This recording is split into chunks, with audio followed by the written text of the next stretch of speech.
Good morning, America. This is the Cats Roundtable. John Catsimatidis here. With us today is a good friend, Dr. Bill Parker, 30 years in the Navy, an expert in national security, and we have a lot of problems in the world. Good morning, Bill Parker. How are you? I'm doing great, thank you. Great to be back on your show. There's so many problems around the world, I don't even know where to start anymore. Russia, all of a sudden, is poking at Washington. And what does this poking mean? Does that mean after Vladimir Putin challenged President Biden to a debate, does that mean he is continuing to poke? What say you, Dr. Parker? I think there's probably two things that are going on simultaneously here. First of all, I think that very often throughout history, we've seen that longtime leaders of nations look for a common enemy outside of his or her borders when internal support of the leader isn't going well. And that's the case with Xi, and it's also the case with Putin. Secondly, I think that Biden is being tested, and you and I have talked about this on the show before. And I think he's being tested, and it's not coincidental, and it is, in fact, very coordinated, that Russia has put 10,000 troops and 40 ships conducting exercises around Ukraine, while China simultaneously puts an aircraft carrier, escort ships, and a whole bunch of folks around Taiwan to see how Washington will respond. Biden then has a couple of options. As the president, he can go hard and send lots of troops and lots of ships overseas and say, we're not putting up with this. He can do nothing. He can look at diplomacy and sanctions, and he's going down the diplomacy and sanctions with tough talk right now. That does leave you vulnerable if, in fact, one of these major exercises turns into an actual incursion that you don't have all the forces in place that you would necessarily want to have. But I assure you that the United States can respond to just about any military crisis if it needs to. Should the American citizens be concerned, or this is just games that countries play? I think right now this is games that countries play, but I will say that Russia in particular, Vladimir Putin's under a lot of pressure right now internally to his country. I think that Ukraine is not a part of NATO, but the U.S. has said that it will stand by Ukraine. And so this is something that if Putin, in fact, feels that he could be pushed out of power, and remember, it's less than 30% of the Russians that actually support Putin right now, especially the younger population, that this is something that could spin out of control. With Taiwan, I think it's a different issue. Yes, I think that Xi Jinping is under some pressure internally. But I think this, at least the exercises around here, massing large amounts of ships and an aircraft carrier and incursions into the ADIZ is sending the message of, if we decide to take Taiwan, we the Chinese, we're going to take it, and there's nothing you can do about it. I think that would be a major strategic blunder on the part of the Chinese. But I do think it's something that at least they wanted to point out that they have the capability if they wanted to do that. I hate to say it in the way I'm going to say it, Dr. Parker. Suppose the Russians and the Chinese and everybody talks to each other and say it's time to all of us move at the same time.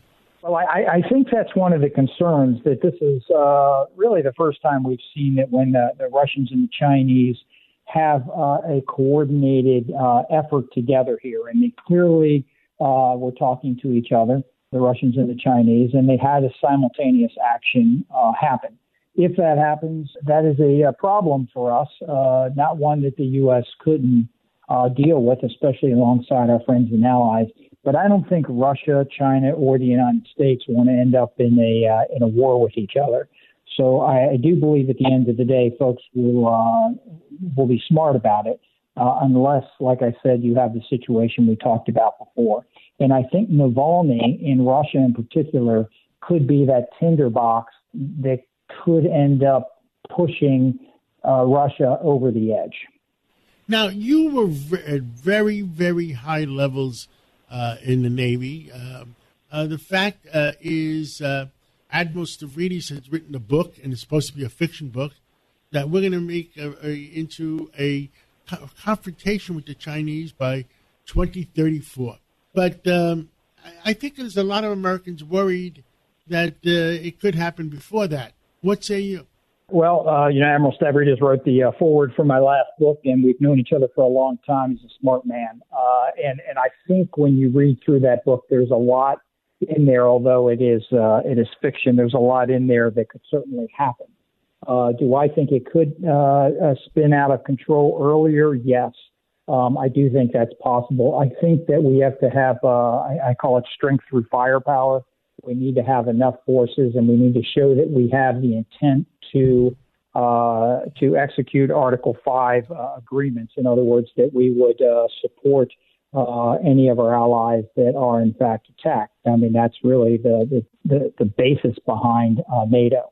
So at the end of the day, I think that there is that possibility. I don't think it's a high probability right now, but certainly it's concerning when you have two major countries, Russia and China, acting simultaneously in these kind of efforts. Now, in the last day or so, you've seen the Russians kind of back off the coast a little bit, and you're seeing less air defense identification zone incursions by the Chinese. So part of this also might have been a first stage test to see what the United States would do.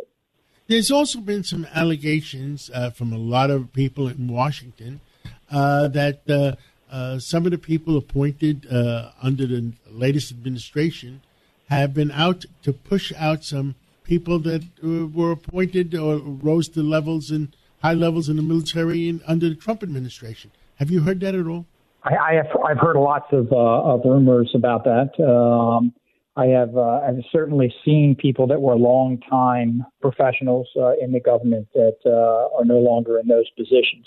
So some of that happens. Now, part of that happens in every administration, but it does seem like maybe there's a little more of that in this one than what we've seen in the past. So it's interesting. Now, this is all immediately following the events of 6 February, but I think that's behind us now. And what concerns me more is that we have 4,900, I believe, is the number of political appointees required in this country, and I think we have less than 100 in place right now. So we really need to get our service secretaries in place. We have none of those in place right now. We only have a Secretary of Defense, none of the undersecretaries of any of the services, and our ambassadors are basically missing in action right now. So we have a lot of positions to fill, and we really need to get after that. Again, it's a problem in every administration, but we're really a little slower in this one in getting those positions filled. Yes, I mean the military should be bipartisan, not Democratic or Republican. Just serve the President of the United States, I guess. I can tell you from 3 decades of serving in the military that whoever the political appointees is, whether it's the president and vice president who are elected, or you go down into the service secretaries, et cetera, they are in the position of power, and they're respected for that. And whether you like them individually or not doesn't matter. But the reality is that the U.S. military has a very good reputation of understanding that is civilian run, and it needs to stay that way. That said, you need some very strong, wise, senior military leaders in place, and you should not be replacing them with different administrations. That's what the political appointees do, but you need to leave the military folks in place because there's a process and there's a reason that it takes a while to get to those senior positions.